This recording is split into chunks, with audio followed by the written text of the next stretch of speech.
everybody, I'm Jack Midkiff, and I want to welcome you to my podcast. I want to talk to men today. Now, that doesn't mean women can't listen. That doesn't mean, matter of fact, you might want to listen just to know what to look for in a man. If you're wanting to get into a relationship, if you are looking for the right kind of man for your life, ladies, maybe this is the podcast for you.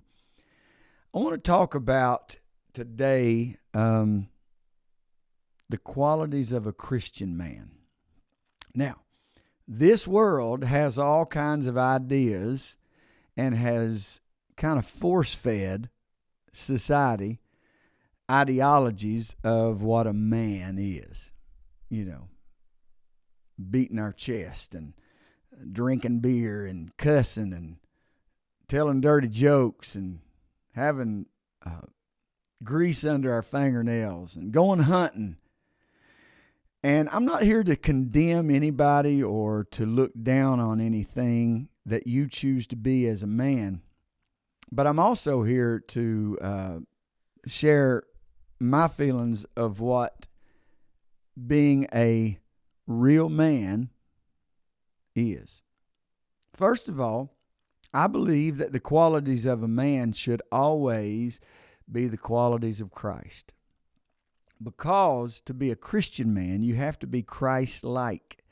And to be the best man, I've talked to people as I am coming up on the 24th year of my life being a pastor. I started being a pastor when I was in my late 20s, and now I'm in my early 50s and getting a little closer to my mid-50s. But as I sit here today, I've talked to so many men, and I never looked at it as an interview process because, to be honest with you, I've not had to ask a lot of these questions. They've just come to me and shared their heart of things that if they could go back, what they would change. Some of the men that I'm talking about isn't even here on this earth today. But I've had multiple. I can sit here and think of just probably 10 right off the top of my head without even trying, that have said things to me that, quite frankly, are kind of on this list, if you would, of things if they could change, they would have. But the truth is, gentlemen and ladies, once the hands on this little watch of mine clicks, you can't ever click it back. And so you have to make the best of the time you have right now. And so to be a Christian man, it's not determined on how masculine or how feminine you are. A lot of good old Southern men, I'm just going to get all up in your stuff right off the bat here. A lot of good old Southern men are intimidated by men that aren't good old Southern men, such as, chewing and spitting and smoking and cussing and drinking and hunting and fishing. And nothing wrong. If that's what you want to be, you have a right to be that. But someone's not less of a man because they're not like you. A man or manhood is not determined by the world's standards. Manhood is determined by God's standards, if you ask me, because He created man, He created woman, and He gives us the good qualities that we have. And quite frankly, if they're not good qualities, they're probably causing you pain anyway.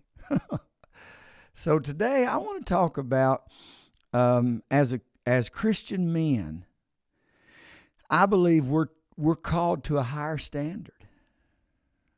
We should be an example. And I'm not talking about putting pressure on you. I'm not talking about, I can't be everything that some people are. It's not about being what other people are. It's being the best you that you can be. God expects us to become a man after His own heart. What does God's heart lean to? What is What is the Bible says that from the abundance of the heart, the mouth speaketh. So what are the things that are in God's heart? What does it mean to have a heart like God? What does it mean to be a man after God's own heart? It means that you want the same things he does.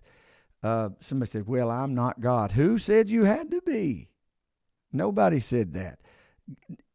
God didn't even say that.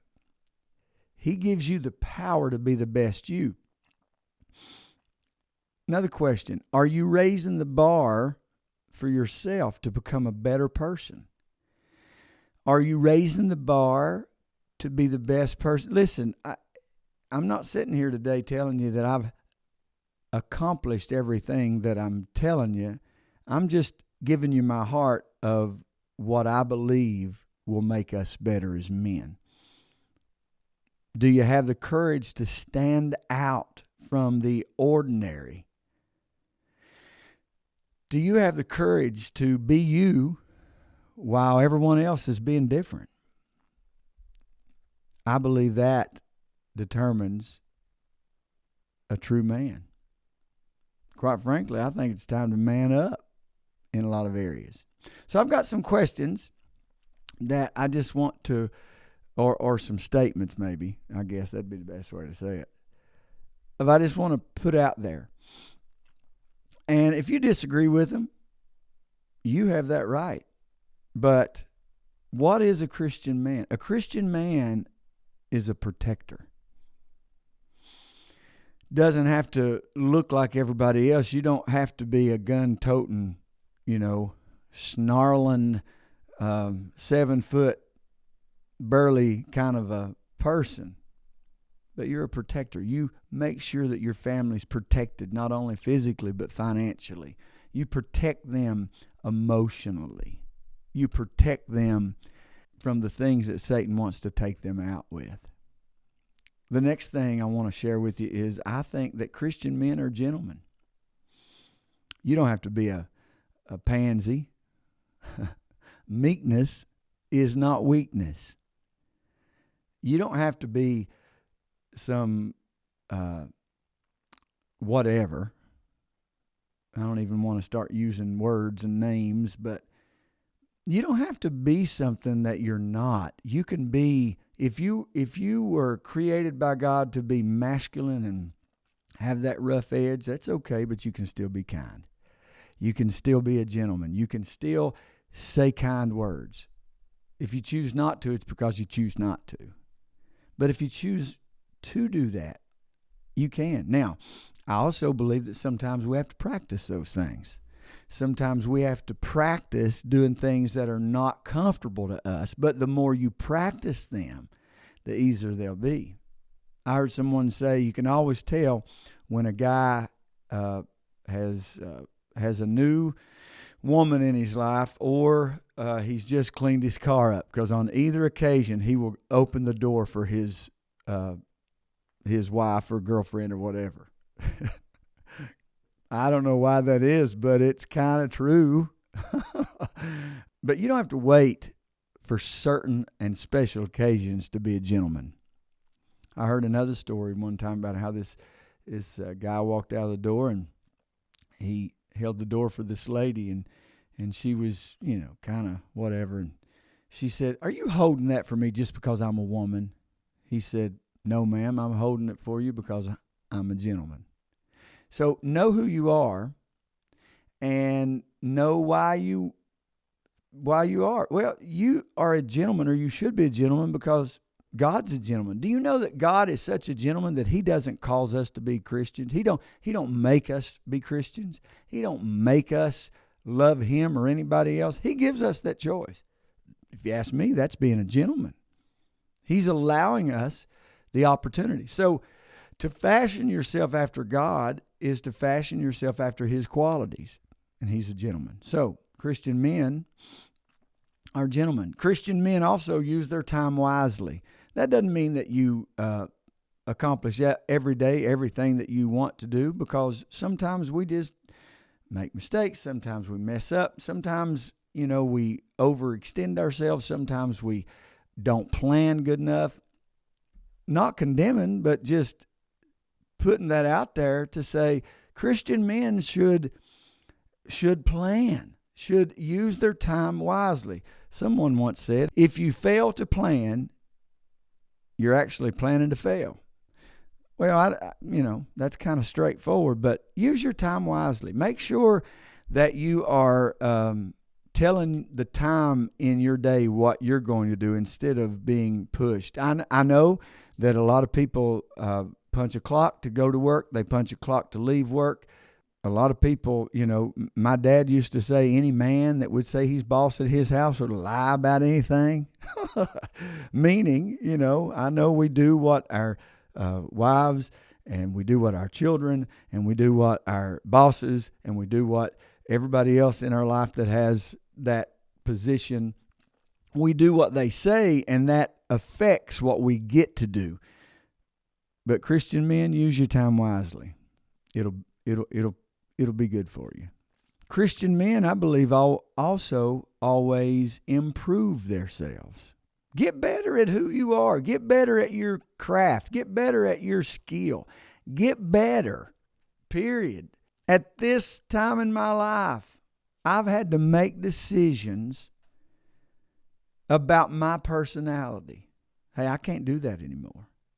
I can't speak to my children in the same way I did when they were 14 or 10 or 5. I can't pastor the church the exact same way that I do now because I'm a single man presently. I could pastor in a little different way when I was married. So we have to continually improve ourselves. We have to make decisions that make us better in the time that we're in. Christian men should also have right goals in their life. What are your goals? Are your goals just to get the carburetor fixed on your old 76 Ford pickup? Well, listen, I got one of those and I had to have the carburetor fixed the other day. So that's not a bad goal. But is that what you get up for? If you've got a family, is that where your main goal is? Hey, I guess it's between you and her, but what are the goals that you got to have correct, when I say right, correct goals to accomplish what you were put on this earth to accomplish. And this is a good one. Number 6, Christian men have to know how to say, I'm sorry. Or, as my friend Dean Sykes says, he says that's a bad confession to say you're sorry. So let me say it this way. Christian men have to know how to apologize. Ooh, that's a hard word to even say, isn't it, man? Because for some reason we think that forfeits our power. In fact, it strengthens your power because it brings a level of trust in your family and relationships that no other thing will do. So, practice. You might even need to start with yourself. Start in the mirror. Apologize to yourself for not having enough self-love at times in your life. Apologize to yourself for not forgiving yourself for whatever it was. It starts with us. Christian men accept responsibilities. Now, I'm going to confess to you. I have to really rely on the love of God dealing with men that won't walk in the responsibility of a man. Now, I do. I guess you could say that's a weakness of mine that I have to continually work on. And I do it. I give people grace. But I also was raised in a way that it's hard for me to accept a man or any excuse that he would give me not to take responsibility for his own life. See, listen, God has given me the choice to be or to not be anything I want to be. So I have the power to take responsibility and become whatever I want to become. I have the responsibility to myself first, well, to God first. Let me excuse myself here. To God first, but then to me, and then to my family. I have the responsibility first to detach myself from things that aren't productive in my life.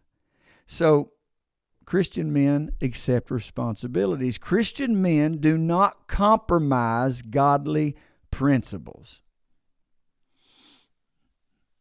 You ever met somebody that would do anything to get what they want? Let me help you with something. That's called manipulation. Don't be a manipulator. I know we've all suffered at the hands of manipulators. Don't be a manipulator, men. You being the man of the house, you can easily become that if you wanted to. You could easily become that just by, having maybe a better job, having more money in your account, having more strength in your body. I don't know, lots of things. But don't deviate from or compromise godly principles. For instance, with your wife, the word says to love your wife as Christ loved the church and gave himself for her.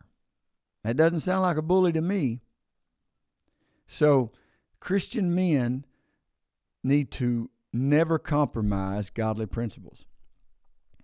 Christian men should always keep their word. If you can't keep your word, then be the one that calls on the telephone and says, hey, man, I'm not going to be able to do this. Please forgive me. No shame in the game of not having time. No shame in the game in just not being able to do something. But the shame comes is when you won't be man enough to pick the phone up and communicate. Christian men keep their word. Christian men have a heart of a servant. There's all kinds of funny stories that I could tell. I'm not going to because somebody might figure out who it is, but about certain men that I've been around that expect everybody to wait on them hand and foot. Now, I will admit to you, I have, on the other hand, struggled with allowing people to do good things for me.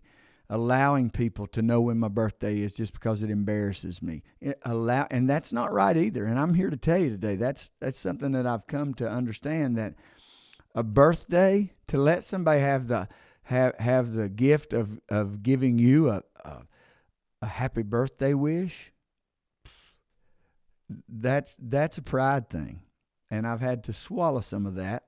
But Christian men have a heart of a servant. You don't always expect somebody to do things for you, but you want to do things for them. Now, when I married LaDonna back in 1989, she quickly helped me understand the heart of a servant in the fact of I was raised in a household that my dad would sit down at the table, my mom would fix his plate and bring it to him and ask him what he wanted to drink. It wasn't that she felt less than. That's just what she wanted to do for my dad. I never had to get used to that. I never had to expect that from LaDonna. That just wasn't what she wanted to do. I could sit here and write a book on all the things that she did for me, but that in particular wasn't one of them. So it's easy for me to get my own food. It's easy for me to do for myself. But I do it also. There's plenty of times I've got grown children and I'll do something for them and one of them will say, oh, you didn't have to do that. And you know what? I know I didn't have to, but I love doing that. There's other times that I don't, right? But a Christian man has a servant's heart. You want to serve other people. Why? Because that's a personality trait of God. Christian men are passionate about doing God's work. It's not hard for a lot of men to get passionate about fulfilling their responsibilities for working for their family. And that's a good thing. That's an admirable thing. If you have a passion to go out and do your job and bring home substance for your family, kudos to you. That's a godly man. But it's also a Christian man's personality to want to do God's work too. What is it that God put you on this earth to do? What is it that God has called you to do? Christian men, we need to figure that out and walk in it. And let me say this before I move on. And prioritize it in our lives. We're training our children by our actions. Oh, your words, they're heard, but your actions speak louder than your words a lot of times. Christian men also treat women with great respect. Christian men are not womanizers. Christian men are not abusers. Christian men are not manipulators. Christian men don't look at women as objects. That's one of the most destructive things about pornography, among a million other destructive things. But one of the greatest destructive things about pornography is it causes a man or a woman to look at the opposite sex as an object. And that's not at all true. Christian men treat women with great respect. Christian men control their emotions. Whew. Let me pick my feet up because it's getting deep in here for me. I'm pretty passionate about a lot of things, and this is one that I have to work on daily. And this one takes me back to the one that says a Christian man has to apologize. Because, man, sometimes we are high-strung and we don't even try to be. Listen, control your emotions. Christian men influence others to be better. Christian men have Jesus as their ultimate role model. We, as believers, are not ordinary men. We're Christian men. Called to be holy, called to be sanctified, and called to be the sons of God. We have the privilege to have the opportunity to reign with God in His kingdom. Now, that will only be possible if you develop godly character as a Christian man. So, men, man up. Be a good Christian. I'm going to pray for you. Lord, I thank you for this day. I thank you for your power and your grace and your mercy. I ask you to help those men and even the ladies that are listening to this. I pray, God, that we would be the best we can be and that our character is determined by who you are and not what this world says, not what we have seen acted out in front of us, but what you have imparted into us through your Spirit and what your word tells us to be. In Jesus' name, amen. Hey, I'm Jack Midkiff, and this is my podcast. Now, I wish you'd help me get the word out about that. I'm thankful that I get to do these, but the reason I am is to help people and to just speak life and to speak positivity into lives of people. So help me get the word out. Share this with your friends. I'd love to hear from you. jackmidkiff@gmail.com. You can follow me on all the socials. It's usually Jack_Midkiff on all the different platforms. So connect with me, and I'll see you next time.